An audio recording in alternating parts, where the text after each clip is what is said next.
And we are live, people. We are live. I am back.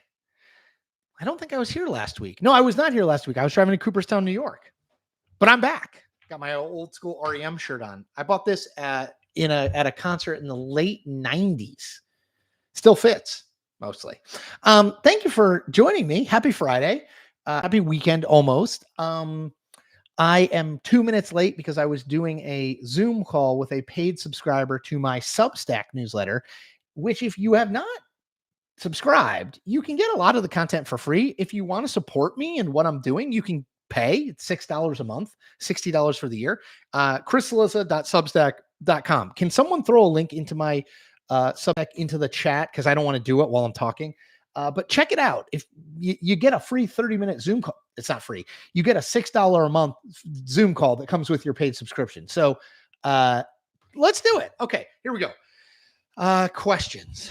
Holy cow. It has been a couple weeks, has it not, folks? Holy moly. I was saying, I think this is the most wild month in my whole entire life covering politics.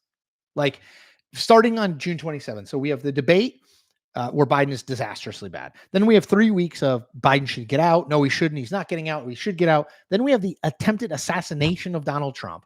Then we have the VP pick of JD Vance. Then we have Biden gets out. And then we have Kamala Harris and her emergence and what it means for the race. And I didn't even mention that during that time, the Supreme Court also ruled that presidents have broad immunity while in office. And Eileen Cannon dropped the classified documents case in Florida. I mean, wow. Okay, here we go. If you have questions, ask them. Let's go.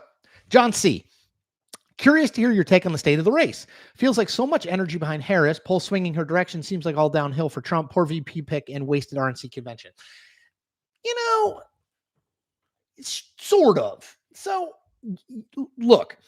I don't know how much of the excitement is about Kamala Harris in particular, and how much of it's just about the fact that Democrats were so down, so doom and gloom about the prospect of Biden as their nominee, and now they have someone other than Biden. The question I have is how long it lasts, right? I think that the Biden trajectory, I wrote and talked about this, the Biden trajectory was downward. He was not going to win the race. I know Democrats pushed back on me on that, but he was not going to win the race. Harris can win the race. I don't think she's guaranteed to win the race. I still think Trump is a mild favorite today, but she can win. And I think that's re-energized a lot of Democrats who were absolutely down in the dumps. The question is, like, how long does that last and what comes of it? So a bunch of money has come of it. She's raised a huge amount of money since she became the de facto nominee.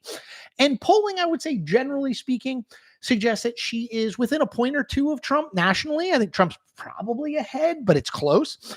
And she's probably put Georgia back in play. I've seen 2 or 3 Georgia polls that suggest it's close, which Biden, I don't think was going to come close in Georgia.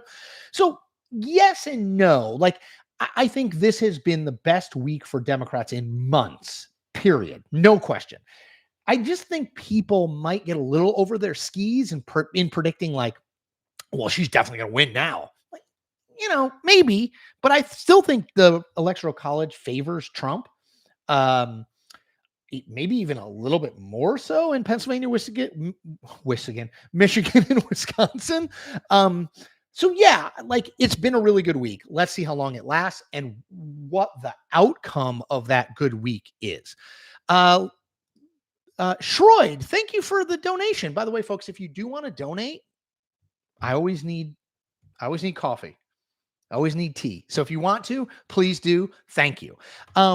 Maxwell Finer, do you think Trump wants to dump JD Vance? Is there any way he can do this? Does he want to? I mean, I'm sure he's not thrilled with all the negative press JD Vance has got. The whole, like, did he have sex with a couch? It's the weirdest story ever. And, like, you know, some of the stuff that he's said about abortion and about women and about marriage, none of that stuff is helpful. Trump does not like people who get him negative headlines. So I don't think Trump is thrilled, excuse me, with Vance. But does he want to dump him?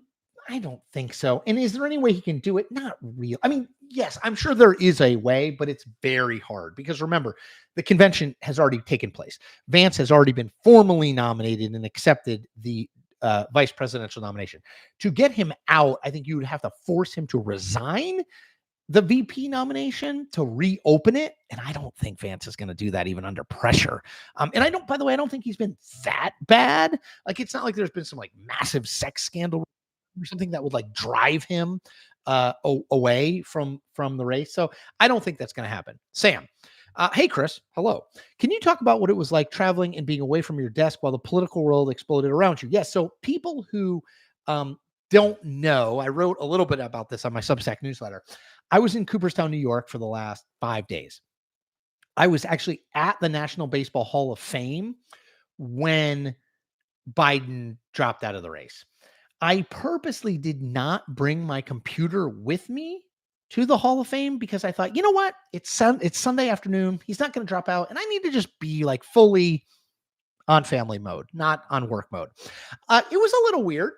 I've been so used to over so many years the process of like following the news and immediately writing about it, but it was fine. Like I thought it was a good thing actually that I was able to kind of step away and take a few hours, walk through the National Baseball Hall of Fame, try to think about like what did I want to say, what did it mean, who was the likely next person up. So it was fine. Actually, it was a growing experience for me. I feel like I'm maturing. By the way, if you have questions, please ask them in the chat function.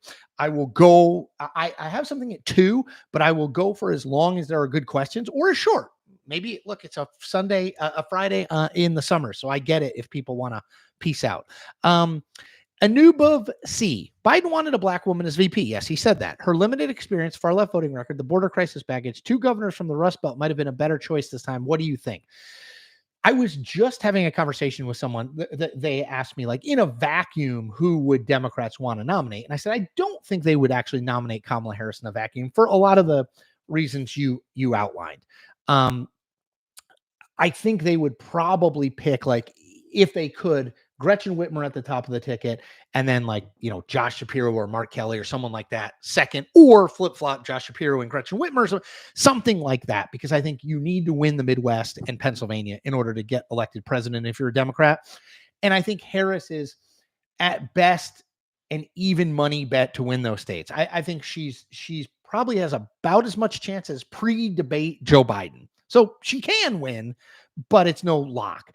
So yeah, but the realities of the way the Democratic Party works is the VP, the Vice President of the United States, who is a black woman, is not going to be the nominee. But in a situation like this, right? In a situation where it's like, the president says he's not running again. The convention is in a month. They have to pick really fast. She's going to win. Even if it was an open convention, which it's not really going to be because the delegates are basically locked up for her. Even if it was an open convention, she would have won anyway. But is she the best candidate in a vacuum if Democrats could pick anyone with no repercussions? No, she is not. Let's see. Matthew White. I'm trying to fix this microphone cord, which is like all over the place. Matthew White. I don't understand why Biden wanted to debate in June, given his known cognitive issues. He could have skipped the debates, which might have kept his issues less visible to the public. Your thoughts? So I think that the Biden people, including Biden, convinced themselves that the caricature that Trump was painting of Biden and that Republicans and Fox News were painting of Biden, which is kind of like out of it, doesn't know what he's doing, being stage managed, that was not accurate. And that Biden in an early debate would show, like he did at the State of the Union, that yes, he's old. Yes, his voice sometimes sounds thin, but like he can do the job. He has the energy. He has the cognitive ability to do the job. So I think they wanted to do that before the conventions and before people left for the summer. So I think they were like, let's do this debate. We'll knock the age issue out or lessen it, mitigate it. People will have the conventions and then we'll come back and we won't have to deal with it in the fall. Obviously, that's not what happened. Were they fooling themselves, right? Were they telling themselves the story they wanted to hear? Joe Biden's totally fine, as opposed to what they could see. Hard for me to know, though, because I didn't see him every day. But the reporting on it suggests that there were signs in recent weeks, months of more significant decline physically and mentally for Biden than had been the case before. So they probably should have seen that. I had been advocating here and elsewhere, like Biden needs to debate because the age issue is not going away and he needs to answer it. halfway through that debate, I was like, ooh, he shouldn't have debated because this is a disaster. And it was. Look, if there had not been a debate on June 27th, Joe Biden would still be in this race. He would still be the Democratic nominee. The fact that that debate happened and he was as bad as he was in such a high profile setting led to him dropping out, right? Period. Without one, there isn't the other. So it's a very interesting question, but I think they either they believed they'd fooled themselves into thinking they thought they had the data to suggest he would be fine in that setting, and he just wasn't fine. But it's a really, really interesting question. Let's see. Human NC. I'm from the UK, and I would like to know your thoughts on what Trump would do if Russia attacked a NATO country while he was president. Well, I mean, I'll just go with what he said, which is he has said, if that country wasn't paying into NATO and hadn't done things for the United States, they might be on their own. Would he make good on that? I don't know. But I would say that Trump is more skeptical of international coalitions, whether it's the United Nations or NATO or any of these organizations, than any president we've had since World War II, for sure.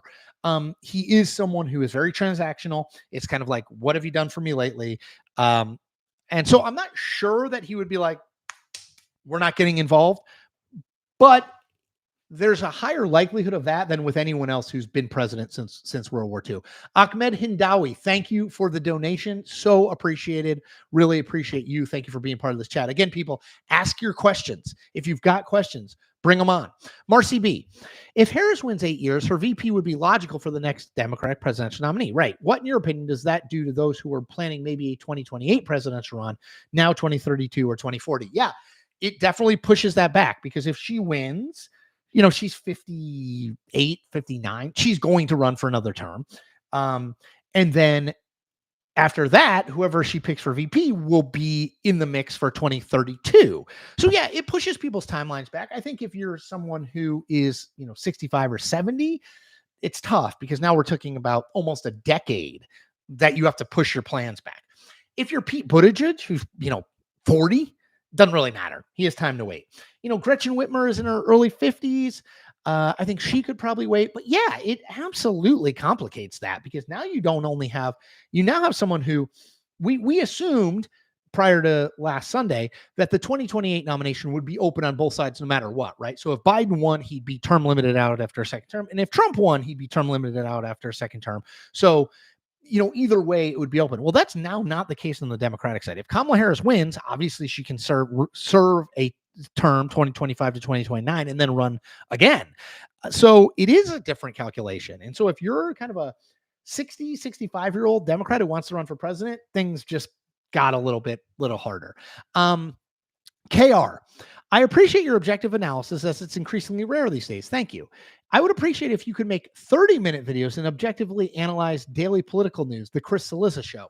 Man, that's a lot of talking. 30-minute video every day. I guess I could interview people. I've thought about doing that, sort of like doing an interview show. To be totally honest, in the interest of full disclosure, I'm not really a technical person. So the videos that I make are me pressing start on QuickTime on my MacBook and then uploading it to YouTube. Like, I'm not doing any video editing or anything like that. And so I don't totally know how like a guest would work or a longer show would work. Maybe I'll try that, like around if we're going to have debates, maybe around a debate, I should try that. I'm really kind of still learning like what works and what I'm good at. So thank you for the suggestion, and thank you for the compliment about being objective. I certainly try. And oh, by the way, suggestions always welcome. Whether you want to put them in the chat or send me an email, it's CILLIZZAC@gmail.com. It'll come right to me, and I'll try to respond. Clarence Peterson, Chris, do you think that Kamala Harris should tie herself with Biden during the campaign or distance herself from him? So there's two aspects of that question. One is what Harris is going to do. The other is what Trump is going to do. The second question is easier to answer than the first. Trump is going to tie her to Biden. So he's going to talk about the Harris-Biden administration on immigration, the Harris-Biden administration on the economy, et cetera, because he thinks that's a winner. What will Harris do? She is by nature a little bit more liberal than Biden. Voting record and just, I think, who she is. I think she will try to distance herself a little bit from Biden because, like, putting the age thing aside, right? Biden is not popular, right? I mean, he's 43% of people approve of the job Biden has done.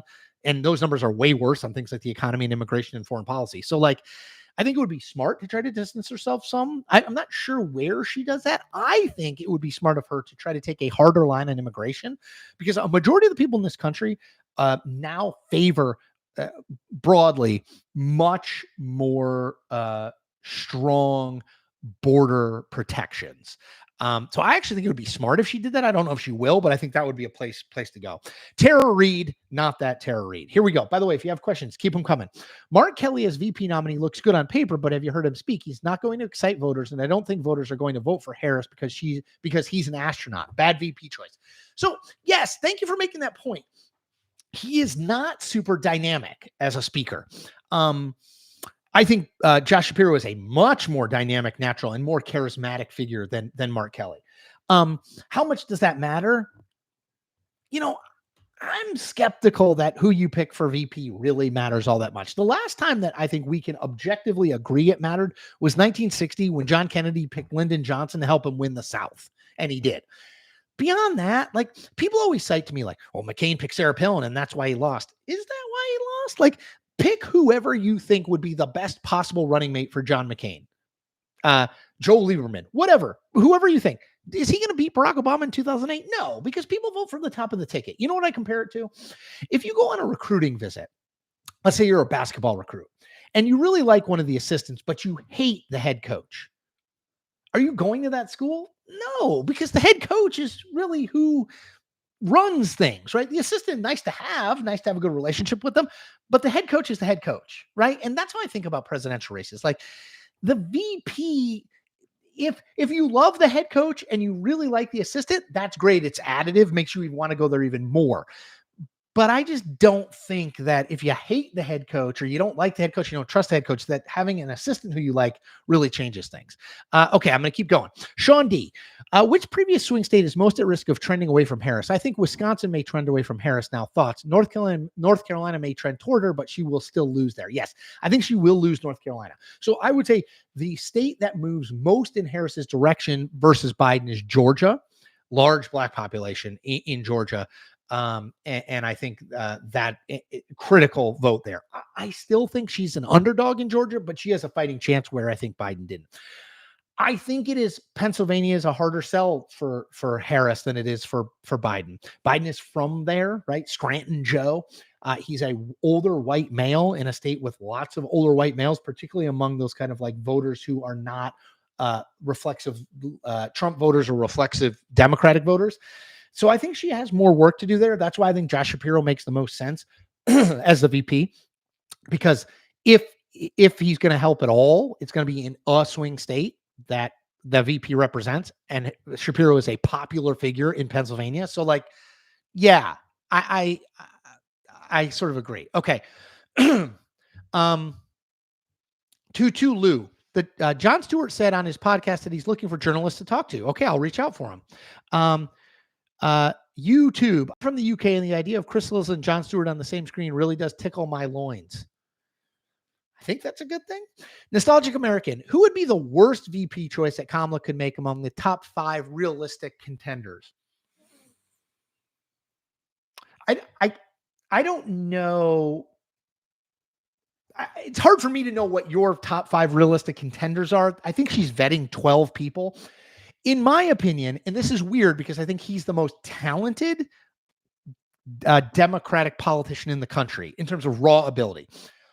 I think the worst person for her to pick would be Pete Buttigieg. And I hate to say it, but it's because I wonder if America is ready for a Black and Asian, South Asian woman presidential nominee and a gay man as the Democratic vice presidential nominee. I just don't know that they are. This is no judgment on Pete Buttigieg. If Pete Buttigieg was straight, I think he'd be the de facto pick. I just think the Harris people are probably worried about too much change too quickly, particularly for the kind of voter they need to win in Michigan, Wisconsin, and Pennsylvania, which tends to be white, lower middle class. You know, we'll see. I mean, maybe she doubles down and does that, but I think in terms of just pure politics, that one probably makes the least sense, even though I think Buttigieg is incredibly talented as a candidate. Schroyd, if you were the decision maker, which VP candidate would you pick and why? Josh Shapiro, from Pennsylvania, popular in Pennsylvania. Harris cannot win, or it'd be very hard for her to win the White House without Pennsylvania. I think you just have to do that. You got to win before you do anything else. So I think Shapiro. I think it's Shapiro and Kelly, and then there's a gap between everyone else. I think Andy Beshear makes sense from an ideological perspective. I don't know that he helps you electorally much at all. I think Gretchen Whitmer would be an interesting pick. I don't know. Again, this is the whole, do they want to put a gay man on the ticket? Do they want to put 2 women on the ticket? For Shapiro, do they want to put a Jewish man on the ticket? I don't know. I mean, I think gauging how tolerant Americans are is a very tough thing to do. There's not really a poll that allows you to know that. So that's probably what they're trying to balance. Let's see. Sam says sound works. Love the REM shirt. Thank you. Yeah, this is kind of old. It's you can't really see it on camera, but it's been washed a lot of times. Let's just leave it at that. SD guy 1234. Greetings, Chris. Hello. Let's see. Trying to go to people who have not asked questions. Sorry if I'm skipping over some. By the way, if you have a question, ask it. This is the time, right? We're only 20 minutes in. Let's do this. And if there's other people, by the way, who would like this, send them the link. Let's go. Chuck Stevens, do you really think that support for Kamala will wane like 2020? This is a much shorter time period for her to run. Instead of a deep group of candidates, her opponent is just Trump. I think the Democratic base is way excited about her and is probably going to stay excited about her. I think the coverage of her has been media coverage has been very, very positive. I would guess that will level out a little bit. There'll be deeper dives into her background and cases she's been involved with as a prosecutor or as California Attorney General or as a senator. Votes she's taken, positions she's taken, etc. So I think there'll be a deeper dive into her record, and that's never almost a good thing. It's almost never a good thing for politicians, Democrat or Republican. So a more energized Democratic base does matter, and you're right. It's 4 months until the election. It's not a year and a half. So I think that is helpful for her. I just think it's going to be a close race. I mean, I just keep coming back to that. I think it was going to be a close race pre-debate with Joe Biden. I think post-debate, he was going to lose. I think we're sort of back to pre-debate Joe Biden with Kamala Harris. It's going to be a close race. I think Trump has a slight edge in the Electoral College just because I think the Electoral College favors Republicans, whoever the Republican nominee is. So I give him a slight edge to win, but it's going to be close. Oh, hold on. My camera lens has a bit of fog on it, says Matthew White. Hold on.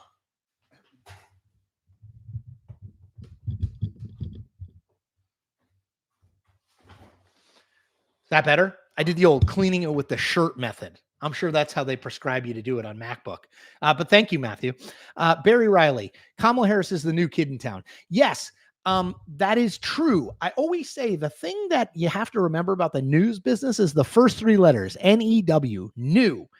Anything new is interesting to reporters. It's like they've been covering the Biden-Trump race for 2.5 years. It's been clear that that's what's going to happen. So this is something new. I think the initial coverage is favorable of her because it's like, well, she's not super old and she's not losing in all these swing states and she's raising all this money and Democrats are excited. Again, that will last for some period of time, but I do think there are things in her record, things that she has said, things that she has done that pose issues and that will get litigated too. Doesn't mean she can't win. I think she definitely can win.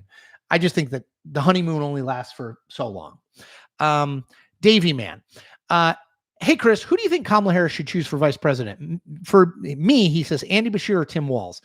I love the Tim Walz pick. I think that would be really intriguing. From Minnesota, military, from a small town, rural America, has won for Congress in a swing district, has won a swing-ish, though a Democratic-leaning state in Minnesota, might help marginally in some of those other states. Again, I think they're going to wind up going with Shapiro or Kelly because it's like, well, we have to win Pennsylvania or Arizona. But I kind of like Tim Walz. I really like Andy Beshear. I think he is a young, important voice within the Democratic Party. I just don't think Harris is going to pick him because he doesn't bring her, he doesn't even theoretically bring her anything electorally. Does that make sense? J-Rock 808. JD Vance is dealing with allegations of sofa assault and a dolphin fetish. It's not a good look. Agree. You never want to have a story that says, and I know the AP retracted this story, but you never want to have a story that says, no, JD Vance did not have sex with a couch. So weird. Q-Bit. Do you think the arrests of Sinaloa drug cartel leaders will have a boost to Dems or the administration? No, not really.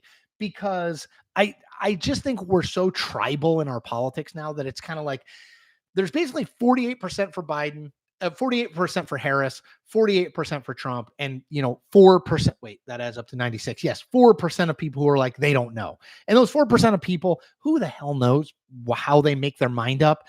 But I don't think any outside event, even a big one like this, really impacts that. Sorry, Ray Roll. Oh wait, sorry, I just scrolled way up. Man, I'm not great at this. Well, hold on, Ray. I'm going to find your question. I'm working. Rich Adams said, I would watch a Crystal's interview show in a second. Okay. Love it. Oh gosh, I'm continuing to scroll. Okay. Oh, I'm back to it. Ray. My theory on the New York state trial of Trump is that it helped him by, one, keeping him from showing what a lunatic he is by keeping him under wraps, and two, enhancing his pathetic victim whining. Yeah. Although, like, now with the assassination attempt, I don't think Trump has to like play up the victim thing. I think it's like baked into the cake. AI from Earth. Who are the top 3 funniest politicians you have ever interviewed? So I don't know if I have 3. You know who is funny? John Sununu Jr., the former senator from New Hampshire. Funny. Can quote basically every line of The Simpsons. He's funny. Simon Bodo Brandstatter. Is Kamala Harris too left and too much of a California Democrat for the Rust Belt? We're going to find that out. In about 4 months' time, we're going to know the answer to that. Yeah, that's to me the central question of the race. Is Harris cast as a change agent who can bring hope and optimism back to politics, or is she cast as a far left liberal from the coast who has nothing in common with the average person who lives in flyover country? That's the fight. The fight is over what she means. Everybody already knows what they think of Donald Trump. The question is, what do they think of Kamala Harris? I think that's a useful lens to think about the election. Rob says, Trump's ego can't be overestimated. If Vance continues to make him look bad, I would be shocked if Trump doesn't ask him to resign. I bet Trump didn't even want him in the first place. Yeah, I mean, again, I just think the downside for that is too high. I rule nothing out as it relates to Trump. Let me say that. Like, if he tried to get rid of Vance, I wouldn't be surprised because I'm not surprised by anything he said or does.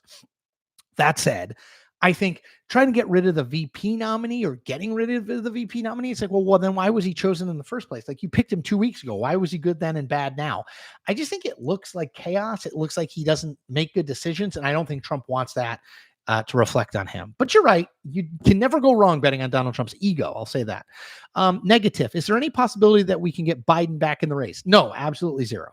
Ryan Mackerel. Feels like the opportunity to close the gap with Trump is through women and young voters. When polling happens, I wonder how well they capture the 25 vote under crowd. It's usually 18 to 29 is the age demographic for young voters. It is harder to capture them. They're a little bit less politically engaged than older folks. And I agree with you. Women, people of color, so African Americans, Asian Americans, and Hispanic Americans, and young voters. I think that's where Harris, in theory, can make up ground. And in the polling that's been conducted so far is making up ground. So yeah. Robert Galindo, what is the best argument against political violence? Everyone talks about the need to lower the temperature, but what if democracy dies in decorum? What if being so soft on MAGA is what led us here? I mean, I can't see a way that political violence serves anyone's purposes. I think violence begets violence, right? If we normalize violence, we're going to get more of it. So I think my glasses are never straight. I think you have to fight on the established ground rules. So you fight through the ballot box. That's how we do things in this country. If we go around that, I think that's a very slippery slope. Mike Smithgall, do you think Harris should go on the attack in pursuing a debate or two with Trump? I assume he hasn't prepped on how to debate her versus Biden. Yeah, I think she is. I mean, yesterday she said, like, let's debate on September 10th. And Trump basically kicked the can down the road and said, well, she's not the nominee yet, so we can't, even though he debated Biden on June 27th when Biden wasn't officially the nominee either. Anyway, yeah, I think that is smart. I think she can't look scared of him. She has to look like she is absolutely ready if he wants to debate tomorrow, that she can get up on that stage and do it. Because again, Trump has been president of the United States before, so he doesn't have to prove to people that like he can be in that office behind the Resolute desk. She does at some level just because she hasn't done it before. So I think the more that she can look presidential, the more that she can look like she's playing offense rather than defense, the better. Let's see, Jonathan.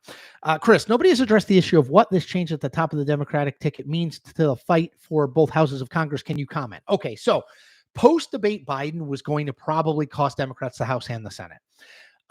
Harris, I don't think we know yet, right? We're 4 days in. So I think we're still too early to draw like hard and fast conclusions about what it means down ballot. But what I'll say is it's probably going to be a close race at the top of the ticket. And that means limited down ballot impacts. The down ballot impact really is like if Biden is getting blown out 330 plus electoral votes, it will hurt down ballot. If it's close, it probably won't. That said, I think Republicans are going to take the Senate. I think almost no matter who wins. They already have the West Virginia seat in hand.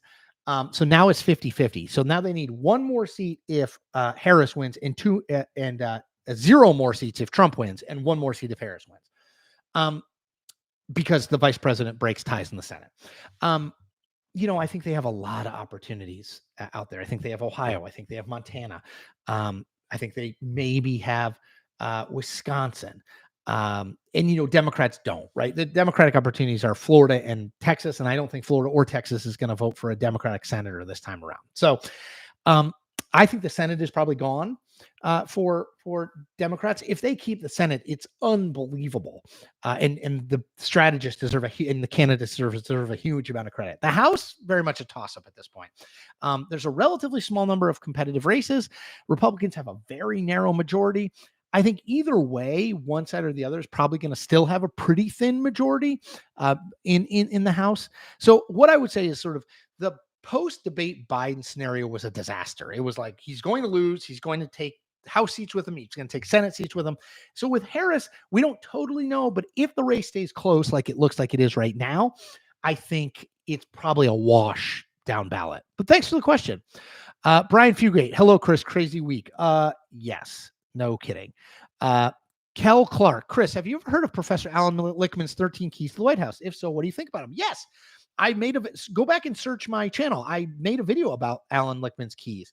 I wrote a Substack post. I did a Q&A with the professor. I've talked to him many times in past years about his keys. I think they're interesting. I don't think they're definitive, right? I mean, he created these keys. I know they've worked in 11 of the last 12 elections. So I think it's absolutely worth paying attention to. I don't think some of my Democratic friends are like, yes, he says that the Democratic ticket is going to win, so they're definitely going to win.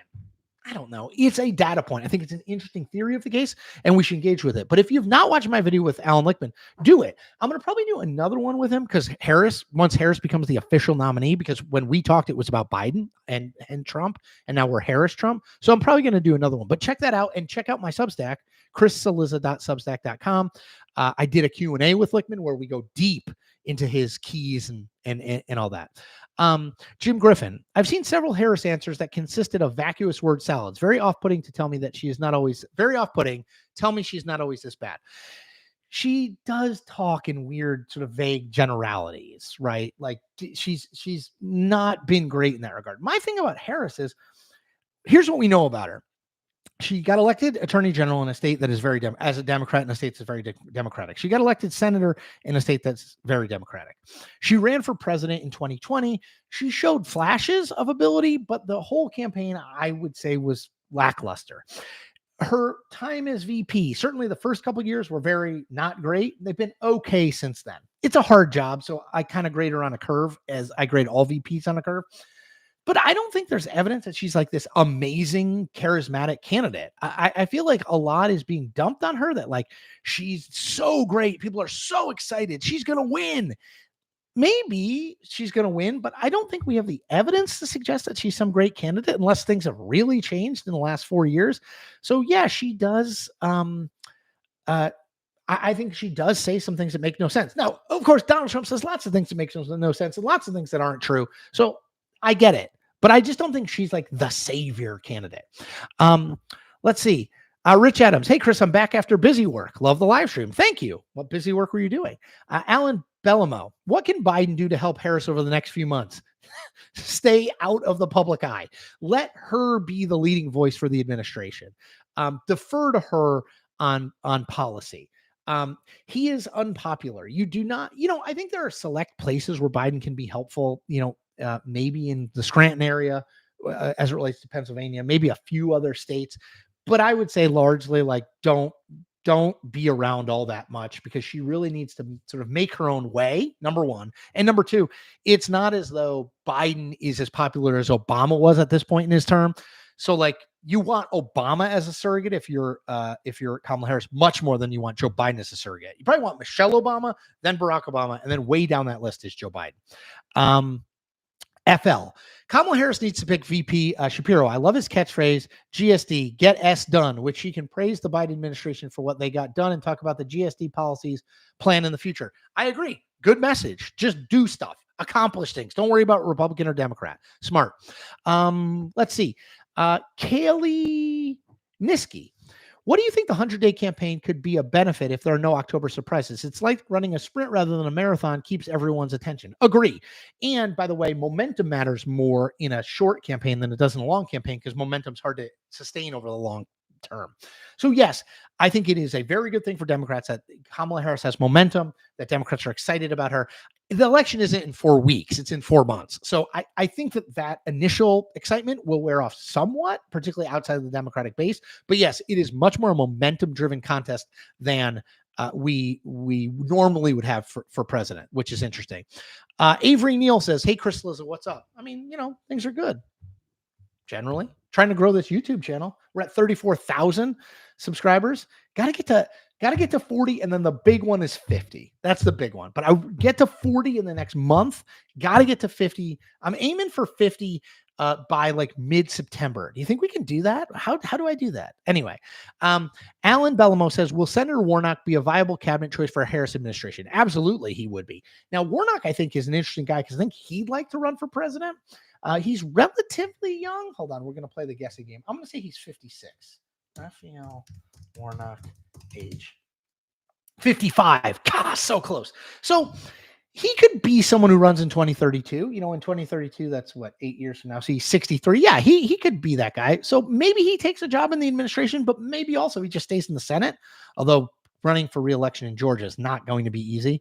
So maybe he does take a job in the administration, actually. Interesting. But I think he would like to run for president.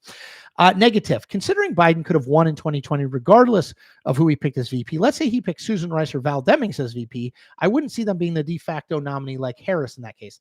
I think it's hard to say because you're talking about 4 years of people seeing you as the VP, of being by the president's side, of meeting the national donor network, of being high profile, of leading on issues. Like, I just think it changes people. Like, you might not be able to think of Val Demings from Congress right now as being that person, but if she had been picked, you'd be thinking of her for the last 4 years as Vice President Demings. And I think that's like a little bit different thing. Ernest Bartel, better him showing a bad performance in June than October. That would doom the Dems for sure. I totally agree. If you're a Democrat, you have to be breathing a huge sigh of relief because this happened in June. Biden was exposed as too old to be the nominee and I think the president for the next 4 years at the end of June. If that happened in October, he's losing the election and you're going to lose seats across the board. So yes, I think it is sort of a best case scenario. Juan Febles says, would you go Shapiro or Kelly for VP? I would go Shapiro, but I could see the argument for Kelly. Pierre Robert, you and the others said the upside of that debate would be to replace him if need be, and that prediction came true. Right. That's the thing. They could do it in June and July and now almost early August in a way that if it happened in October or September, it'd be really hard to do to replace Biden as the nominee. He's already on the ballot in lots of states. He's formally the nominee. Huge problem. Much less of a problem now. Still complicated, but much less of a problem. Let's see. Again, I'm trying to go for people who have not asked questions. Please Clap says you should do a debate show. Okay, I will. What I did last time was I ran the C-SPAN debate feed and had me in a little picture-in-picture, but I worry about trademark issues there because like it's C-SPAN's feed that I'm just using. I didn't know if there's a way to kind of comment on it during it. Maybe I just use like StreamYard or something and I stream it like this on my YouTube channel and we talk in the comment section. Would that be something people would be into? I don't know. Anyway, Esoteric Jebist. Hey, Chris, always love to see these streams. Do you have any hobbies or sports you play? Does taking my kids to sports count as me playing sports? No, I played pickup basketball pre-COVID and I have not gotten back into it. I always played basketball. That was my sport. I'm like 6'3", so like I'm somewhat tall. And I haven't gotten back into it and I really need to. Honestly, I've been building this business for the last 18 months and like that's taken a lot of work. Like making a video every day. I'm writing 2 or 3 Substack posts every day. I'm doing some consulting. I'm doing some, I'm developing another show for a company around here. It's a lot, but that's the thing. My health and wellness is the thing I've let down the most, which disappoints me. Like I'm not eating great. I'm not exercising as much as I would like. In terms of hobbies, reading, for sure. Love to read. That's probably about it in terms of hobbies. I'm not like a stamp collector or anything. I play ping pong with my kids a lot. I'm getting really good playing ping pong left-handed. DJ Abacus. Hey, Chris, Darren from the UK, Trump hater. Okay. I really enjoy your channel. You have some really interesting things to see. I like the short but sweet format. Yeah. So I don't know. I'm usually between like 5 and 8 minutes on these videos every day. And then this goes for 45 minutes to an hour. So yeah, I don't know. It's fun. We got 260 people on here right now. Effie Claus. What up, Chris? What up? Rich Adams. Chris would be the modern Tim Russert. Men is a big compliment. I take it as a big compliment. Thank you very much. David Hoffman. Could you talk about whether choosing someone from a certain state guarantees you that state? For instance, does choosing Shapiro really take Pennsylvania out of swing state territory? No.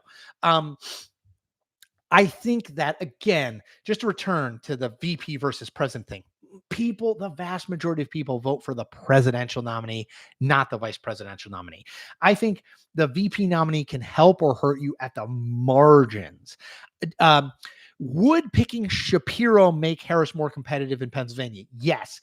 Would it make her 5 points more competitive in Pennsylvania? No. Like picking Shapiro, maybe it's 1 point, maybe it's 2, maybe. But we're probably talking about a close race. So maybe 1 or 2 points tips the Pennsylvania for her and tips the election for her. So it can matter, but no, it does not guarantee you a state. It just doesn't. People vote for the top of the ticket. Mike and Ike Man, what are the chances Trump replaces JD Vance as it becomes clear that he's a liability in a competitive election? I don't know if he's a liability. I don't know that he's an asset. He has not proven himself to be an asset yet. He's gotten a lot of negative headlines. Again, couch sex. But I don't think he's a liability yet. And no, I don't think he dumps him because, as I said this before on the stream, but I'll repeat it, it's too much of a hassle. It looks like why did you pick him in the first place? Are you going back on your decisions? Like, this is a big decision. Why did you make it? And it's so bad. Does that mean we can't trust you? All of those issues to me make it so that it doesn't make sense to replace the VP because what I just said, the VP doesn't really make that big a difference. Let's see. Let's see. Chris Saliza, Hardy Rabbit says, you don't need tech skills. For 6 years now, Bo has been doing 4 to 5 videos of 10 to 20 minutes per day. Each one is one take, no script, just speaking your expertise. Who is Bo? Do I need to know Bo? Matt says, Harris Shapiro is my bet. If we pass the torch, let's actually do it with a younger ticket. Agree. So Shapiro is 51. Kamala is, I'm going to say 59. Come on, man. Come on. I was so close on Warnock. 59. I should go join the circus. I'm really good at guessing people's ages. I told you about my idea for a show. People put in the chat like Doug Emhoff, and I just guess how old he is. I just guess people's ages. That's a show. It's called What's Your Age? I got another idea, which is Will It Burn? You do a solo stove, big solo stove, and we film it, and I just throw stuff in, and we debate will it burn or not. Like my AirPods, like will it burn? By the way, thank you CNN for these. This rock that my kid made when he was little says, I love you on it. Will it burn? No. But so will it burn? And how old am I? Or what's my age? Those are my 2 big ideas. So yes, I agree. 51 and 59 is a nice contrast. Vance is 39, I think. And Trump obviously is 78. So yeah, turn it around, make it younger. I mean, I think Democrats would do well to err on the side of younger candidates after what they've been through. Sean Knoll, will RFK Jr. be allowed to debate with Trump and Harris? Probably not. I think that, look, we don't know where the debate's going to be. Are they going to do the ABC debate? My guess is they will set qualifications that he will not be able to meet in terms of polling and ballots that he's on, which is why he wasn't in the first debate. So I think probably not. Ryan Pierce says, love the shirt. REM rocks. They really do. They really do. Their old stuff, gosh, Document, Murmur, Fables of the Reconstruction, so amazing. Stixy617, do you think Mark Kelly's stance on the PRO Act puts him at odds with the unions? So he, if I'm not mistaken, has retracted or walked back his stance on that bill to be more pro-union because I think he wants to be picked as VP. Check me on that, but I think that's true. Let's see. Avery Neal says the worst choice for Harris as VP would be Biden. Yes.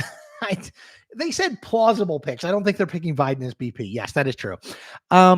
Ernesto Leato, Kelly or Shapiro? I figure I'd lean Kelly, Shapiro for president next. Fair enough. Bradley McD says Mayor Pete can talk. Yes, he is an amazing talker. He is really good on his feet. I think he's very charismatic.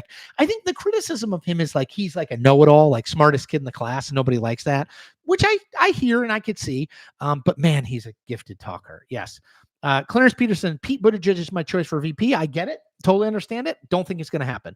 Josh, why is Ohio more to the right than Pennsylvania, considering Cleveland and Columbus, and it was once a swing state? So check me on this, but I think that Pennsylvania has a larger black population than does Ohio, because I think Philadelphia and to a lesser extent Pittsburgh, more so than Cleveland. So the more white vote there is in a state at this point, the more Republican a state, more conservative a state is. So I think that's the reason, Josh, but you're right. In 2000, Ohio was like the swing state. And in 2024, it's just not. Trump is going to win that state. They call me Blake. Pete is an incredibly intelligent in interviews. I have no doubt he'd wipe the floor in a debate with Vance. He very much might, but again, like I said, if Pete Buttigieg was straight, I 100% think he would be the top pick. No question. But he's not. And I just don't know if Harris and her team believe America is ready for a black woman and a gay man as the Democratic ticket. I don't know. Maybe they think they are. People said they wouldn't elect someone named Barack Obama who was an African-American guy, and they did. So who knows? I really don't. Let's see. Anthony Ducolombier. How does the Republican Party move forward if Trump loses and they attempt to pull away from Trumpism? Would that hurt someone like Nikki Haley, who chose to endorse Trump but is center right? Everyone has endorsed Trump. Like Liz Cheney is not going to be the future of the Republican Party. She's just not. Adam Kinzinger is not. I think they're done with the Republican Party for the foreseeable future. I could see Nikki Haley emerging if Trump loses. I also could see Tom Cotton or Josh Hawley or Sarah Huckabee Sanders or Tim Scott, all of whom have endorsed Trump and are to certain, or DeSantis, who are some extent Trumpy and have endorsed Trump. So I could see any of those people if he loses. I also could see Don Jr. honestly emerging. Let's see. Ernest Leotel says, got to be a standard white guy, unfortunately. Yeah, I probably that's who they're going to pick. DJ Abacus, didn't know Pete Buttigieg was gay. I wonder how many people do. Now I get the Catwoman jibe. Yeah, I mean, he is. He's married to a guy named Chasten. They have, I think they have 2 kids. He's not been quiet about it. I mean, so yeah. J-Rock 808, can you break down your thoughts on CNN's massive shift to the right? I haven't noticed CNN's massive shift to the right. To be honest, and this is nothing against CNN, I don't watch a ton of cable TV. I'm sort of busy making my own content, I have to say, reading, stuff like that. So I don't watch a ton, but I don't get the sense they've moved way to the left. I mean, they have the same anchors and correspondents that they did when I was there, and I did to the right rather than I don't know. I know people always think people have moved one way or another. I don't totally buy that. Let's see. Lourdes Rosas. Do you think RFK still has a chance or third party in the future? No, I don't think he has a chance, but I never thought he had a chance. He's not going to win. We're not electing an independent president. That's just not where we are. Does a third party have a chance in the future? At the presidential level, I'm skeptical. At a lower down level, down ballot, I could see it. But at the presidential level, I don't know. I just don't see it. Ryan Pierce, do you think the lack of action on weed legislation will hurt the Harris campaign? No. I mean, maybe marginally, but no, not a big issue. Trevor Traversiamo 123. Hello. I don't think Kamala Harris support will wane. The momentum is there, and Kamala Harris has inherited both the Obama and Biden teams. They will certainly come out with her Senate videos. I don't know what the last thing of that means, but yeah, I can see that. I mean, I could see her be. The issue again is not the Democratic base. They are going to be for whoever the Democratic nominee is, as long as it's not Joe Biden. They are going to be for Kamala Harris because they hate Trump. The issue is that very small group of people in the middle who are undecided, who are low information voters, who can't decide between the two parties. That's the issue. Can she get them in the fold? That's how you win. Base versus base essentially cancels each other out. Particularly now, I think the Democratic base was kind of morose, and now they're energized, and the Republican base has been energized throughout and are even more energized after the Trump assassination attempt. So I think they balance it out. It's the middle. That's the question. Jack Tioli, how concerned are you about the Palestinian protests breaking out across the country before the convention? To be honest, it's the only thing I fear that could ruin Kamala's chances of winning. Yeah, I mean, look, I was stuck in an hour and 20 minutes worth of traffic on Wednesday because I went into D.C. to have a lunch with someone, and the Palestinian protests were going on. I think it's an issue, particularly in Michigan, that has a big Arab American population. Those are Democratic voters. It's going to be close.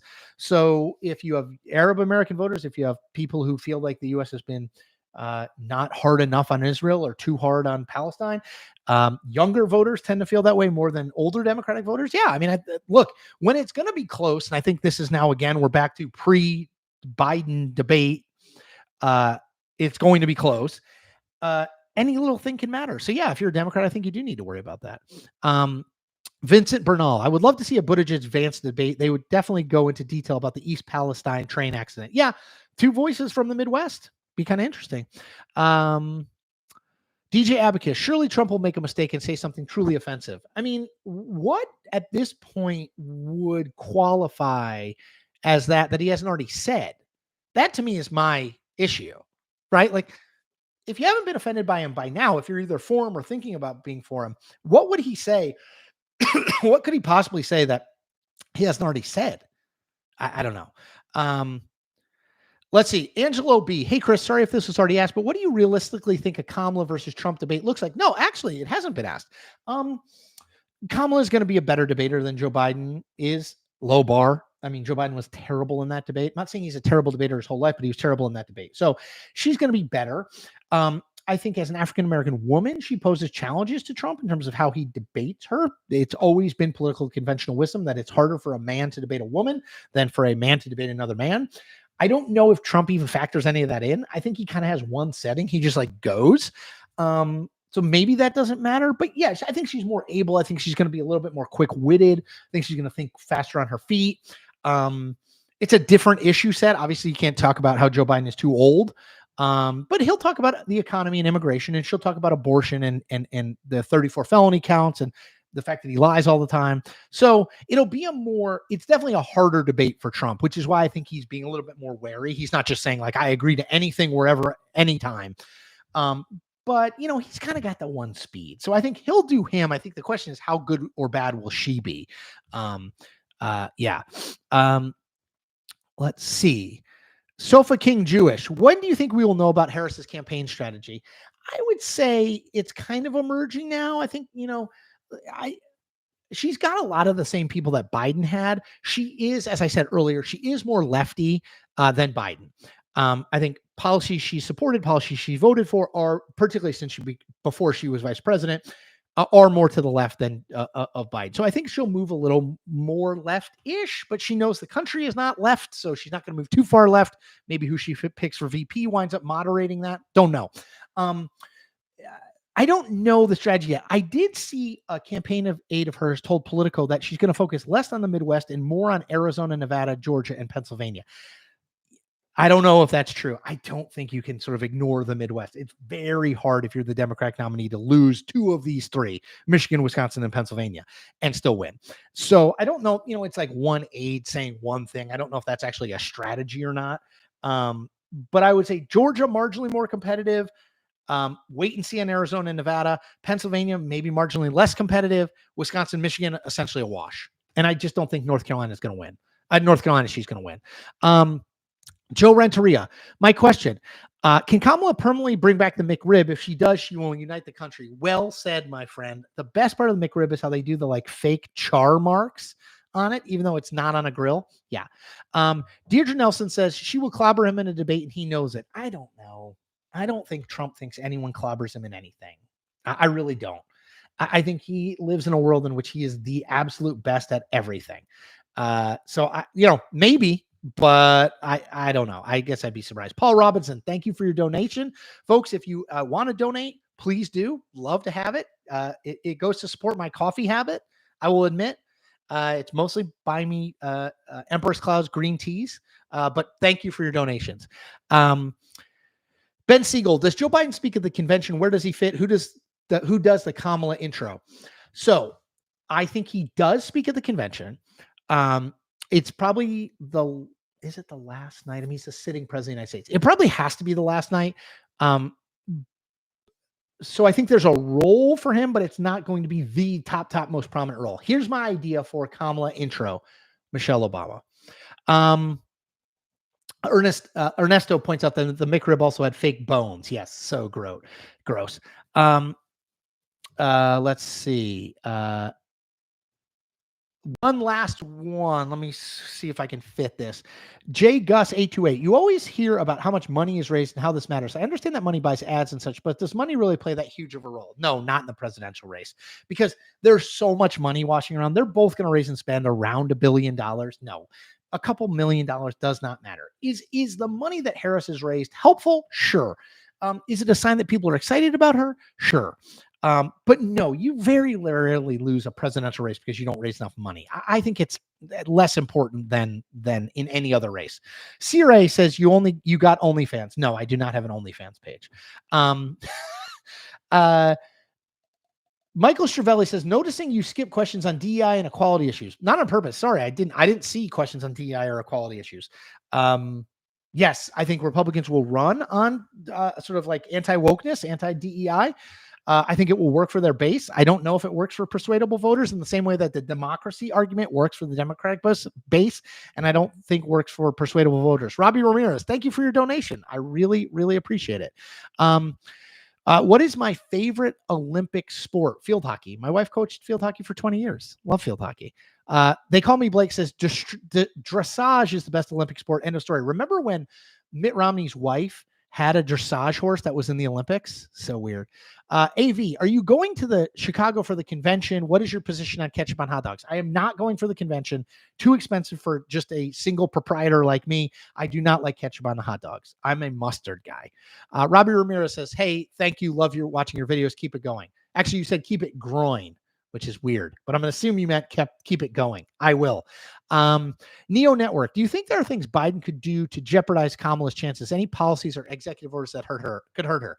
Yeah, he should not pardon Hunter Biden. That would be dumb. Let's see. It's a sign the Democrats are excited about her. Yeah, I think it is. I think Democrats are excited about her. Charles Darwin says Tim Walz would easily beat Pete debate skills. I don't know about that. Pete's a pretty good debater. David Hendrickson says you need to come up with a way to celebrate your subscriber milestones. I do. What should I do? Like maybe like people do with like the birth announcements, the gender reveals. They like smash a balloon. I don't know. Anyway, okay, I gotta run. I have to do that's about an hour we've done. I have to do a subscriber call. If you are a paid subscriber to my newsletter, chrissoliza.substack.com, you get a 30-minute one-on-one Zoom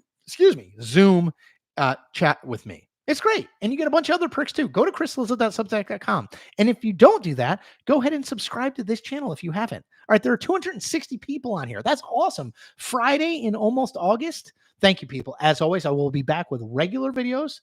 I think Monday, though, I might be on vacation. Anyway, I'll keep you updated. I may make a video even if I am on vacation. We'll see if I can upload it. But like this video, comment on this video, subscribe to this channel, tell 10 friends. All right, people, everybody take care.